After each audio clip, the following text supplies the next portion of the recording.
My name is Rayhan Saber, and a few months ago, I reached out about this idea I had, something that I felt very personally connected to, and from there, kind of smart cooking developed. Once I graduated, I don't know, I just didn't feel well, and when I went to the doctors, they were really surprised to find out that I had lost 1.5 inches in height, and I was malnourished.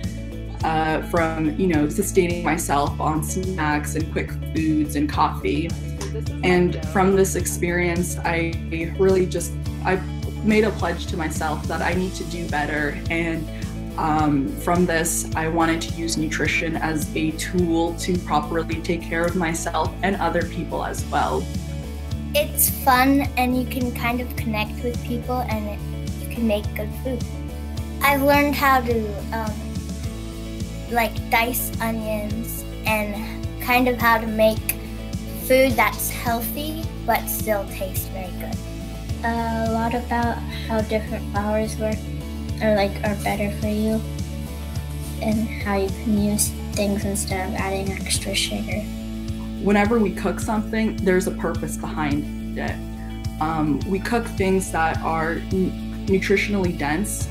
We include a lot of variety in our dishes because each food brings something different to the table. I've learned how to do things like mince garlic and dice onions, cut peppers. I learned how to preheat my oven, which I didn't know how to do before.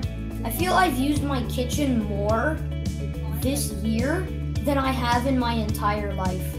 Through the class, she's gained more independence and more confidence with cooking. So it's been really cool to see her experiment with different flavors, different spices and seasonings, and definitely independence, where she some days is like, you know what, I'm gonna cook dinner tonight, and it's not a cooking class night. So that's been really cool. It's like nurturing her love for cooking. They're making it their own. And they're bringing their siblings into this as well, which I'd love to see some of them work with their siblings or their parents. With us being both stuck at home all the time, it gave us something to do.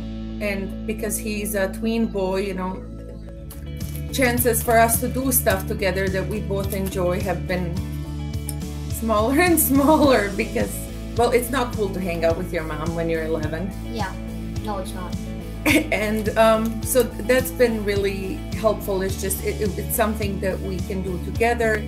Personally, I have enjoyed those butternut squash enchiladas, but overall I think it's just fun to see Zora engaged. The pandemic has been so hard, and she hasn't been able to go to school in a year, and this is just a fun way for her to connect with people. It doesn't feel online at all. Cooking and eating is something that we're going to do for the rest of our lives. So why not start now and teach them young and get them comfortable in the kitchen? I think at this age, kids are really looking for ways to be independent and show responsibility. And this is a really awesome way for them to gain those skills. And sometimes kids don't want to listen to parents, or parents don't have the time to cook. And this is one way that the entire family can share a home prepared meal. I think I really try to encourage my students to prioritize self-stewardship, self-respect, and gratitude by taking responsibility for their diet and health. And I hope that, by cooking together, they are becoming, I have seen it myself. They've shown greater comfort, creativity, and confidence in the kitchen. So I want them to first know that they are capable. In addition to that, I just want them to become more aware about what they're putting in their bodies. And so, yeah, it just has a lot of really great benefits, and I am really inspired by all my students.